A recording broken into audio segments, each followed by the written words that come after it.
Hi everyone, welcome back. So in this video, I'm going to share with you how to add the stop loss and take profit on pending orders on NinjaTrader. So just follow me and follow the steps. It's so easy and that simple. So first of all, open your NinjaTrader. Then open the chart trader here. If you can't see it, go to this icon here, click on it and click on chart trader. Okay. Now go to ETM strategy, this one. Click on it, click on custom.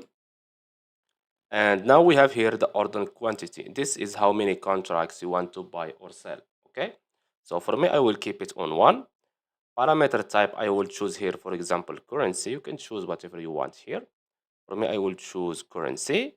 And we have here quantity, stop loss. So I will make my stop loss, for example, 10,000 and my take profit 10,000. Okay, just for the sake of this video. I don't have $10,000. Okay, so after that, you can save this template if you want. So click on save as a template and you can type here whatever you want. For example, SL, stop loss 10,000 and click on save. Now click on OK. Now we have ETM strategy, stop loss 10,000. Okay. So let's say, for example, I will place my pending order here. Right click, buy limit. Order submitted. Okay. Now let's wait.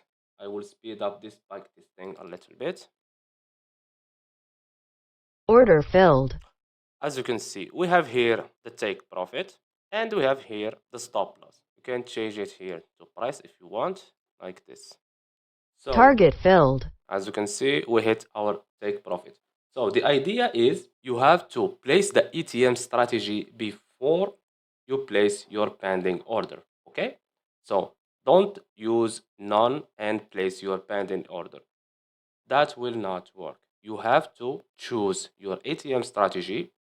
For example, my stop loss is 10,000, this one, or you can click on custom and you can add another one. Okay.